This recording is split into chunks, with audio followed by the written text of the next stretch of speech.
عليكم ورحمة الله تعالى وبركاته. الحمد لله رب العالمين والعاقبة للمتقين والصلاة والسلام على سيد الأشرف الأنبياء والمرسلين. أما بعد فأعوذ بالله من الشيطان الرجيم ببركة بسم الله الرحمن الرحيم. إن الله وملائكته يصلون على النبي يا أيها الذين آمنوا صلوا عليه وسلموا تسليما. صلى الله على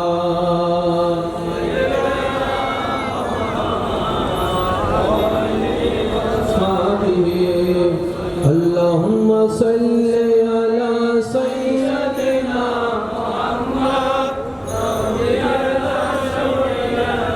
مولانا محمد. اللهم صل على سيدنا محمد نبينا شفينا مولانا محمد. جاي যদি মোর তন জানো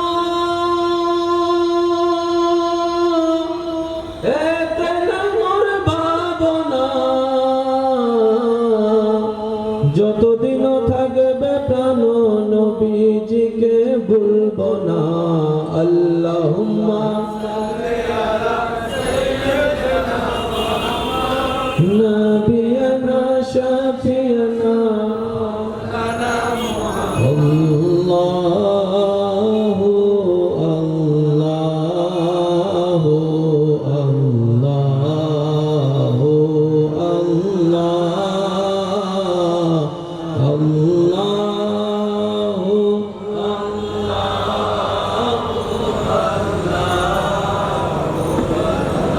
যেহেতু গাড়ি ঘোড়ার রাস্তা আওয়াজ আসবেই, আমাদের আল্লাহ প্রদত্ত আওয়াজটুকুকে একটু বুলন্দ করব, একটু বড় করব আল্লাহ পাকের জিকিরে।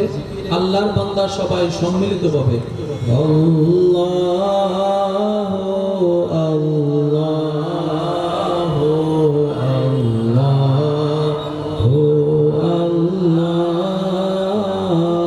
আল্লাহু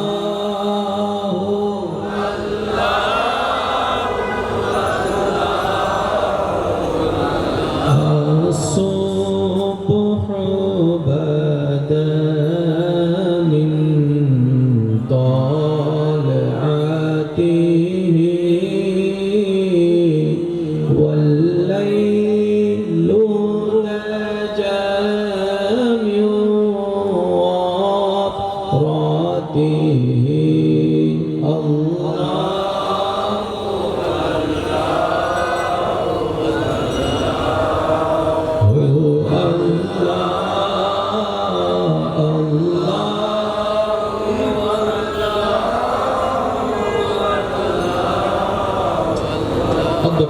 الله বহদ্দারহাট কাঁচাবাজার ব্যবসায়ী কল্যাণ সমিতির ব্যবস্থাপনায় আঞ্জুমানে আসাদিয়া নুরিয়া শাহাবিয়া বহদ্দার শাখার উদ্যোগে বহদ্দারহাট কাঁচাবাজার ব্যবসায়ী কল্যাণ সমিতির সম্মানিত সভাপতি আলহাজ মোহাম্মদ জানে আলম সাহেবের সভাপতিত্বে আজকের এই সজ্জিত নুরানি ইমানি মাহফিলের সম্মানিত প্রধান অতিথি চট্টগ্রাম বিশ্ববিদ্যালয়ের ইসলামের ইতিহাস ও সাংস্কৃতিক বিভাগের সম্মানিত সভাপতি রওনকে আহলে সুন্নাত মুনাজির মিল্লাত হযরতুল আল্লাম জনাবে মাওলানা ডক্টর এস.এম. বুরহান উদ্দিন মাদ্দাজিল্লুল আলী, আজকের মাহফিলের সম্মানিত প্রধান আলোচক নূর আহমদ জামে মসজিদের সম্মানিত খতিবে মুকাররম রওনকে আহলে সুন্নাত জনাব মাওলানা মুহাম্মদ সাদ্দাম হোসেন আল কাদরি, বিশেষ অতিথি হিসেবে আছেন জনাব তাসফির আহমেদ সহ পদিগার উলামায়ে কেরাম, নবী প্রেমিক, ওলি প্রেমিক, ইমানদার ভাইয়েরা, আসসালামু আলাইকুম ওয়া রাহমাতুল্লাহি তাআলা ওয়া বারাকাতুহু। সর্বপ্রথম সকলে মিলে সেই রহমানুর রহিম গফফার ও সত্তার রহমতের দরবারে লক্ষ কোটি অগণিত শুকরিয়া আদা করছি যে রব্বে করিম অতীব দয়া মেহেরবানি করে আজকের আজিমুশ শান মাহফিলের মধ্যে নিজের দৈনন্দিন শত ব্যস্ততা সময়ের মধ্যখানে আজকের মাহফিলের মধ্যে উপস্থিত হয়ে সুবহানাল্লাহ, আলহামদুলিল্লাহ, আল্লাহ পাকের জিকিরটুকু নিজের জবান দিয়ে উচ্চারণ করার সুযোগটুকু পেয়েছি। আমলনামার মধ্যে নেকির পাল্লা ভারী করার সুযোগটুকু আল্লাহ দান করে দিয়েছেন। ওই আল্লাহর দরবারে আল্লাহর দেওয়া শক্তি ব্যবহার করে আল্লাহর বান্দাগণ ঈমানি কণ্ঠে একটিবার বলি আলহামদুলিল্লাহ। আর একটু মহব্বতের আওয়াজে বলি আলহামদুলিল্লাহ। আজকের মাহফিল যারা আয়োজন করেছেন, যারা সহযোগিতা করেছেন, আমরা যারা উপস্থিত হয়েছি, বসে আছে, দাঁড়িয়ে আছি, আমরা যারা উপস্থিত হব, আল্লাহ পাক আমাদের সকলের জীবনের কবিরা সগীরা গুনাহ মাফ করে দিন। আল্লাহ পাক আমাদের মা বাবার গুনাহকে মাফ করে দিন। আল্লাহ পাক আমাদের যত আত্মীয় স্বজন কবরের বাসিন্দা হয়ে আছেন, আল্লাহ পাক এই মাহফিলের উসিলায় আত্মীয় হিসেবে আপনাদের দোয়ার উসিলায় আল্লাহ পাক তাদের কবর আযাবকে মাফ করে দিন। যে আমল সাথে নিয়ে গেলে অন্ধকার কবর আপনার আর আমার জন্য আলোকিত হবে, সেই আমল দুনিয়া থেকে সাথে নিয়ে কবরে যাওয়ার তৌফিক দান করুন। সকলে কি আমার আওয়াজ একদম ক্লিয়ার ভাবে শুনতে পাচ্ছেন ইনশাআল্লাহ? একটু উত্তর দিতে হবে, নাহলে আমি তো বুঝতে পারবো না। শুনতে পাচ্ছেন? এই মাহফিলটা অনেক কষ্ট করে সজ্জিত হয়েছে, ঠিক না? এই মাহফিলটাকে সুন্দর সার্থক করার দায়িত্ব আপনার আমার সকলের আছে না নাই? একটু আওয়াজ দিয়ে বলতে হবে। আমার প্রতিটি কথা কান দিয়ে শুনে আপন বিবেক দিয়ে নিরপেক্ষ বিচারক হিসেবে বিচার করে দেখবেন। সঠিক মনে হলে গ্রহণ করবেন, ভুল মনে হয়ে গেলে বাদ দিবেন, কোনো সমস্যা নেই। সকলের কাছে আমার একটা অনুরোধ, মওলা যতক্ষণ দয়া করে আমি অদম, অযোগ্য, গুনাহগার, নালায়েক, নাচিসকে বলায়, এই সময়টুকু আমাকে একটু আওয়াজ দিয়ে সহযোগিতা করতে হবে। আল্লাহ এবং রসুলের খুশির জন্য আওয়াজ দিয়ে সহযোগিতা করতে পারবেন যারা, একবার মুহাব্বতের আওয়াজে বলেন মারহাবা। আর একটু মুহাব্বতের আওয়াজটুকু দিয়ে বলেন মারহাবা। আমার পূর্বে সাদ্দাম হোসেন আল কাদরি দীর্ঘক্ষণ পর্যন্ত তাকরীর পেশ করেছেন, আল্লাহ বুঝার আমল করার তৌফিক দান করুন। আমি এখন একটা কথা বলবো, সেই কথাই যদি আপনারা সবাই একমত থাকেন, কথাটার সাথে যদি একমত থাকেন, আপনাদের মত দ্বিমত না হয়, তাহলে কথাটা শেষ করার পরে, আগে শুনবেন, শোনার পরে, শেষ করার পরে ডান হাত তুলে একবার বলতে হবে মারহাবা। আমি বলছি, আপনারা শুধু শুনুন। তর্ক বিতর্কের নাম ইসলাম নয়, মুহাব্বতের নাম ইসলাম। একমত সবাই? মাশাআল্লাহ। ধাক্কাধাক্কি, গুতাগুতি, ঠেলাঠেলির নাম ইসলাম নয়, কোলাকুলির নাম ইসলাম। সবাই একমত? কারণ আমাদের ধর্মের নাম ইসলাম। রাখছেন কে? আল্লাহ। রাখছেন কে? আল্লাহ। ও মুসলমান ভাই, জীবনে একটাবার চিন্তা করার সময় কি আপনার হয়েছে পৃথিবীর বুকে এতগুলা শব্দ থাকতে আল্লাহ ধর্মের নাম ইসলাম রাখলেন কেন? মন মতো সুবহানাল্লাহ পাইনি। আর ভিতরে আছে এনে এনে গরিদি বিরিসু মিতে কইতে কিবা কি রে হতে এনে কেন আর জোরে আল্লাহ ডিকশনারি মধ্যে এনে কোনো শব্দ আছে না? মওলার প্রত্যেকটি কাজে, প্রত্যেকটি হুকুমে, প্রত্যেকটি আদেশে, প্রত্যেকটি নির্দেশে, সমস্ত কিছুর মধ্যে কোনো না কোনো কারণ জাস্ট একটা উদাহরণ আপনাদেরকে দিই, আপনারাও মানতে বাধ্য হয়ে যাবেন, কারণ আমরা তো সবাই মুসলমান ভাই ভাই। আমার আল্লাহ আপনার আমার জন্য গরুকে হালাল করেছেন,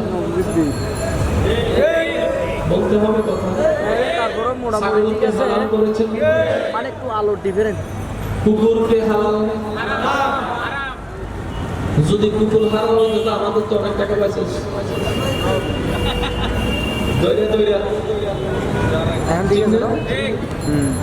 এখন করেছেন কি হালাল? গরু এবং ছাগল। এখন আপনি যে কোনো গরু এবং কুকুরের দুইটা মাংস পিস নিয়ে যে কোনো একটা ল্যাবরেটরিতে যাবেন। আজকে মাওলা যদি দয়া করে সায়েন্স এবং ইসলাম একসাথে সমন্বয়ে আলোচনা করার চেষ্টা করে, যদি আল্লাহ তৌফিক দান করে, দুইটা মাংসপিণ্ড নিয়ে আপনি যে কোনো একটা ল্যাবরেটরিতে যাবেন, ডাক্তারকে টাকা দিয়ে এবং যেভাবে হোক রাজি করে পরীক্ষাটা করাবেন এবং জিজ্ঞেস করবেন, ডাক্তার এই দুইটা মাংসপিণ্ডের মধ্যে কোনটা মানব জাতির জন্য উপকারী, আপনাকে বলতে হবে। কিন্তু আপনি আগে থেকে বলে দিয়েন না কোনটা কিসের, পরীক্ষা করার জন্য। ডাক্তারে যখন সেটাকে রিচার্জ করবে, ডাক্তার আপনাকে বলতে বাধ্য হবে যেটা গরুর মাংস পিস এটার মধ্যে মানবের জন্য উপকার আছে, আর যেটা কুকুরের মাংস পিস এটার মধ্যে প্রয়োজন আছে। বলে যে কিভাবে?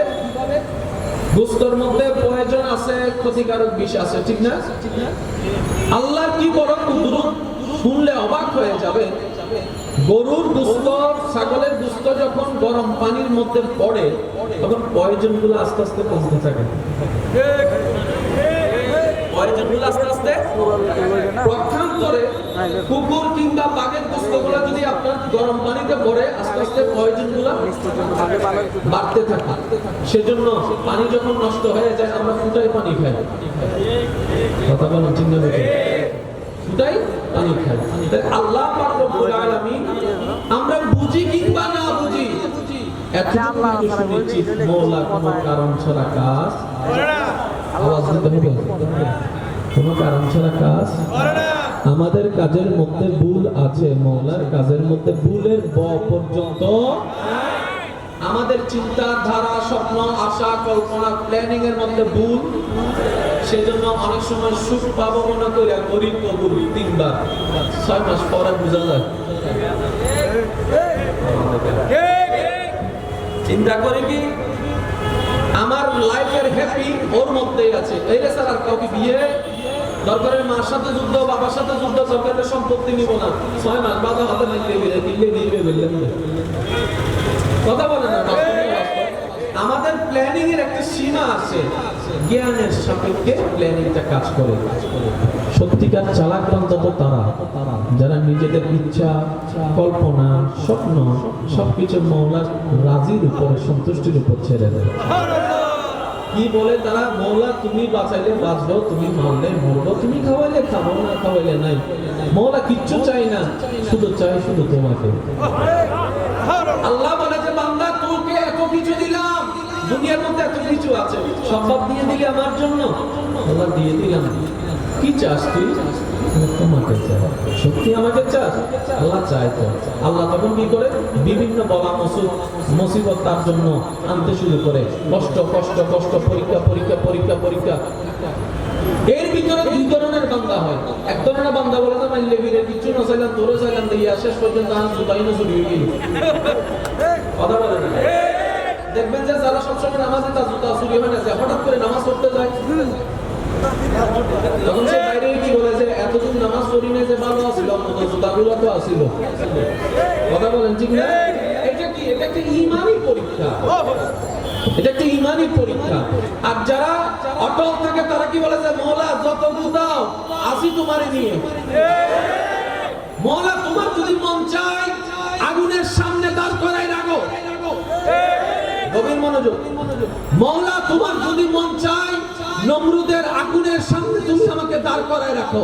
মওলা তোমার যদি মন চায় বাবা হিসেবে আমাকে পরীক্ষা করতে বলো, আমার সন্তান ইসমাইলের গলায় আমি ছুরি রাখতে রাজি আছি। আর আরেকটা আওয়াজ দিয়ে বলেন, মওলা তোমার যদি মন চাই আমাকে স্বামী ছাড়া সন্তান ঈসাকে দাও, সমাজের সমস্ত বর্বর কথা অপবাদ আমি মরিয়ম সহ্য করে নিব। ঈসা বলে যে মওলা তোমার যদি মন চাই বাবা ছাড়া আমাকে দুনিয়াতে পাঠাও, সবাই আমাকে খারাপ মন্তব্য করবে, আমি ঈসা সেটা সহ্য করে নিব। হযরত জাকারিয়া বলে যে মওলা তুমি যদি চাও গাছের মধ্যে আমি ঢুকে যাব, ও শব্দটা করব না। কুল কায়নাতের সমস্ত সৃষ্টির দিকে যখন আপনি তাকাবেন, আদম বলেন, মুসা বলেন, ঈসা বলেন, দাউদ বলেন, ইব্রাহিম বলেন, ইসমাইল বলেন, ইসহাক বলেন, ইউসুফ বলেন, ইউনুস বলেন, ইউসুফ বলেন, দানিয়েল বলেন, শামউন বলেন, ইয়াউজাইর বলেন, সমস্ত কুল পয়গম্বর, আসমান বলেন, জমিন বলেন, আরশ বলেন, লৌহ বলেন, কলম বলেন, আরশ বলেন, ফেরেশতা বলেন, জিন বলেন, কুল কায়নাতের দিকে যখন তাকালাম সবাই বলে মওলা তোমারে চাই, মওলা তোমারে চাই, মওলা তোমারে চাই, তোমার খুশি চাই, তোমার রাজা চাই। সমস্ত কিছু থেকে বৃষ্টি যখন ঘুরাইয়া মওলার দিকে নজর দিলাম, মওলা বলে ওয়ালা সাউফা ইউতিকা রাব্বুকা ফাতারদা। আল্লাহ বলে কুল কায়নাত আমি আল্লাহকে খুশি করতে চাই, আর আমি আল্লাহ আমার মুস্তাফার মুখের হাসি ফুটাতে চাই। চিৎকার করে আল্লাহু আকবার।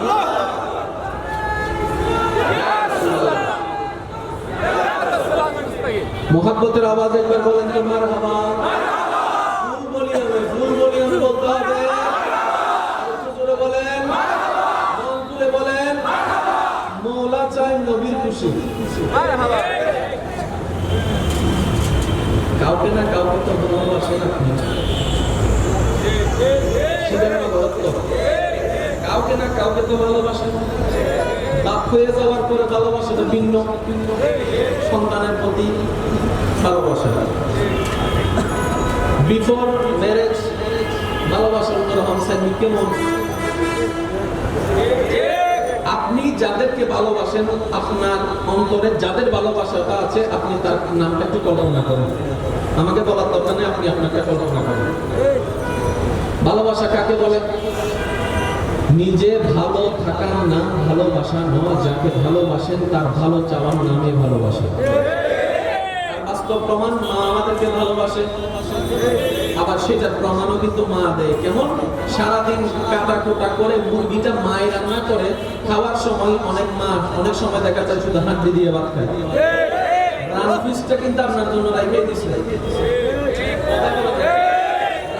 কিন্তু আপনার আমার জন্য অনেক মা, আপনার মা আমার মা অনেক সময় শুধু লাস্টের বেলা ভাত খাইছে জল দিয়ে।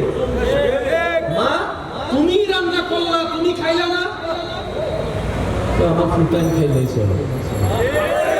ভালোবাসার দাবিও আছে, প্রমাণও। একটু জোরে বলেন। যারা এখানে মেয়ের বাবারা আছেন, ছেলের বাবারা আছেন, বিশেষ করে আপনাদের মনোযোগ, যারা এখনো বিয়ে করে নাই আল্লাহ তাদেরকে বিয়ে করার তৌফিক দাও। যাদের সন্তান হয় নাই আল্লাহ সন্তান আনার তৌফিক দান করুন। যারা হয়েছেন আমি আপনাদের মনোযোগ আকর্ষণ করব, একজন সন্তানের বাবাও চুপ করে থাকবেন না যদি আমার কথায় একমত হয়। একজন সন্তানের বাবা যাতে চুপ করে না থাকেন।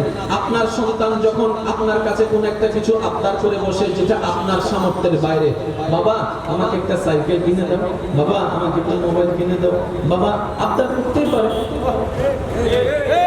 সব আবদারের সময় কি বাবার পকেটে টাকা থাকে? তখন সে বাবা কি করে? মনটা কিন্তু বুঝতে দেয় না। অনেকে মনে করে বাবারা আমাদেরকে কখনো ভালোবাসে না। আসলে ভুল কথা, বাবারা ভালোবাসা প্রকাশ করতে জানে না। এটা আগে না বুঝলো বা হওয়ার পরে কিন্তু এখন আমরা বুঝি। বাবাদের মনের মধ্যে যে ভালোবাসা থাকে, এটা মাদের মতো চুনমুন্ন করে তো প্রকাশ করতে পারি না। কারণ কি, যে কোনো একজন না একজনকে একটু কঠিন হতে হয়। এখন মা যদি সহজ হয়ে যায়, বাবা সহজ হয়ে যায়, সেই সন্তানের ভালো লাগা, কথা বলেন না, ভালো লাগা, সে সন্তানের লাইফ ডেস্ট্রয় হয়ে যায়। সেজন্য বাবা কি করে? ভালোবাসাটা অন্তরের মধ্যে চাপা রেখে উপরের রাগটা দেখায়। ঠিক আছে না? হ্যাঁ, আমি আবার অবাস্তব কথায় বিশ্বাসী না, সবসময় বাস্তবতার মধ্যে থাকার চেষ্টা করি। গভীর মনোযোগ। এখন সন্তান আপনার কাছে আবদার করে বসলো, সন্তানের আবদার ঠিক নাই, বাবা একটা সাইকেল কিনে দাও, সামর্থ্য কিন্তু বাবার। সে বাবা তখন কি করে? আবার পরিশ্রম করা শুরু করে। টার্গেট কিন্তু আছে, আমার সন্তানকে সাইকেল কিনে দিতে হবে। শেষ পর্যন্ত না পারলো কারো কাছ থেকে ধার করে। বন্ধু আমাকে একটু ধার দে, আমি আগামী মাসে বেতন পেলে কিন্তু ব্যবসা ভালো হলে দিয়ে দেবো। আমি জিজ্ঞেস করলাম, বাপ করেন কি? ধার নেই। কেন? আমার ছেলে আমার কাছে একটা জিনিস আবদার করছে, তো দেন না, 1 বছর 2 বছর পরে দেন। দিতে পারি, কিন্তু আমার মন মানে না। কেন? যখন সারাদিনের কাজকর্ম শেষ করে আমি ঘরে যাই, যখন তার চেহারাটা দেখি, দেখলেই আমার তার আবদারের কথা মনে পড়ে যায়। আবার অনেক সময় অনেক সন্তানেরা চেহারা মলিন করে ফেলে আবদার পূরণ না হলে, কারণ তারা তো জানে না বাবার পকেটের অবস্থা কি। আমরা কিন্তু অনেক সময় বাপ মাকে এরকম জ্বালাইছি, আবদার করছি, করি না? এমন আবদার করছি, তারা ইচ্ছা আছে দেওয়ার, কিন্তু সামর্থ্য। এখন বাপ অস্থির। কেন? সাইকেলটা দেওয়ার জন্য। সাইকেলটা যেই দিন বাপ কিনছে, সন্তানকে এখনো জানাই নেই। সন্তান খুশি হবার আগে বাপ খুশি হয়ে গেছে। বলেন খুশি হবার বাপ বড় স্বপ্ন নিয়ে কিন্তু বাপ আসতেছে কোথায়? ঘরের দিকে। আসার পর এটাকে সারপ্রাইজ হিসেবে রাখার জন্য এটাকে পিছনে রাখছে, সন্তানকে এখন দেখাচ্ছে না, ডাকছে, দেখো তো। হঠাৎ করে যখন সন্তানের সেই স্বপ্নের সাইকেলটা সন্তানে দেখবে, সত্যি করে বলেন তো বাপরা, চেহারাটা কেমন খুশি হবে? অনেক খুশি হবে। সন্তানের চেহারাটা কেমন হবে? আসমান পেয়ে গেছে। সন্তানের চেহারাটা খুশি দেখে বাপ কেমন খুশি হবে? আরো বেশি কান্না 2 প্রকার, একটা হচ্ছে কষ্টের কান্না, আর একটা হচ্ছে খুশির কান্না। বুঝতে হবে। শুধু কান্না দেখলে বুঝতে হবে না, কান্না দেখলে শুধু কান্না মনে করা যাবে না, কান্না দেখলে বুঝতে হবে যে কোনটা কিসের কান্না, ঠিক না? এখন বাপ এত কিছু করলো কেন? তার কষ্ট কেন করলো? ওই আমি তাকে ভালোবাসি, আর ভালোবাসি মানে তার মুখের হাসিটা দেখতে চাই। যে যাকে ভালোবাসে তার মুখের হাসিটা দেখতে চায়, যে যাকে ভালোবাসে তার চেহারার মধ্যে উৎফুল্লতা দেখতে চায়, যে যাকে ভালোবাসে তাকে সন্তুষ্টিটা দেখতে চায়। আল্লাহ বলে যে ও রাসূল আনা ইউহিব্বুকা, আনা ইউহিব্বুকা, আমি আল্লাহ আপনি নবীকে মহব্বত করি। আল্লাহ তুমি তো দাবি করলা মহব্বত করো, আমরা জানি মহব্বত যে করে, মহব্বতের মানুষটার খুশির জন্য অনেক কিছুই করে। আল্লাহ বলে যে আমিও করলাম, তো আল্লাহ তুমি কি করলা? আল্লাহ বলে যে প্রশ্ন কইরা তো দেখ, আমি উত্তর দিতে আছি, আমি উত্তর দিতে আছি। আমার আল্লাহ বলে ও রাসূল আপনি আঙ্গুল তো আসমানের দিকে তুলেন, আপনার খুশির জন্য আসমানের চাঁদ আমি 2 ভাগ করে দিব। ও রাসূল আপনি হাতের ইশারাতে একবার করেন, ডুবন্ত সূর্যকে আবার তুলে দিব। ও রাসূল আপনি শুধু একবার এরাদা করেন, হাতটা নামাজ অবস্থায় তুলেন, জান্নাতের সেই আঙ্গুরের বাগান আপনার হাতের কাছে নিয়ে আসব। ও রাসূল আপনি যদি একবার চান, ওই গাছটা মাটির সাথে সম্পর্ক ছেদ করে আপনার কাছে এসে আপনাকে সালাম দিয়ে যাবে। ও রাসূল আপনার খুশির জন্য মক্কার পাথরেরা আপনাকে সালাম দিবে। ও রাসূল জিনেরা পর্যন্ত আপনার কদমের মধ্যে তাজিম জানাবে। ও রাসূল আপনি যদি একবার বলেন ফাতেমাকে আমি খাতুনে জান্নাত বানিয়ে দিব। ও রাসূল আপনি যদি একটু চান, হাসান হোসেনকে সাইয়্যিদুশ শাবাবে আহলে জান্নাত বানিয়ে দিব। ও রাসূল আপনি যদি একবার চান, আবু বকরকে কিয়ামত পর্যন্ত সিদ্দিক আকবর বানিয়ে দিব। আরেকটু আওয়াজ লাগবে। ও রাসূল আপনি যদি একবার বলেন, আবু বকরকে সিদ্দিক আকবরের মর্তবা দিয়ে দিব, ওমরকে ফারুককে আত্মতে আযমের শান দিয়ে দিব, ওসমানকে গনিযিন নূরাইন বানিয়ে দিব, আলীকে শেরে খোদা বানিয়ে দিব। ও রাসূল একবার চাইয়া তো দেখেন, একবার চাইয়া তো দেখেন, একবার চাইয়া তো দেখেন। আমার নবী যখন চাইলো সন্তানের জন্য নয়, মেয়ের জন্য নয়, নাতির জন্য নয়, উম্মতে রব্বি হাবিলি, উম্মতে আল্লাহ আমারে যদি খুশি করতে মন চায়, আমার উম্মতকে তুমি খুশি করো। আল্লাহ এবার ফরমান দিয়ে দিলেন, ও রাসূল চিন্তা কইরেন না, কাল হাসরের ময়দানে আমি আল্লাহ আদম থেকে ঈসা সমস্ত নবীর উম্মতের বিচার করব একরকম, আর আপনি নবীর উম্মতকে এমন সুযোগ দিলেন বিনা হিসাবে 70,000কে আমি জান্নাতি করব। আল্লাহু আকবার।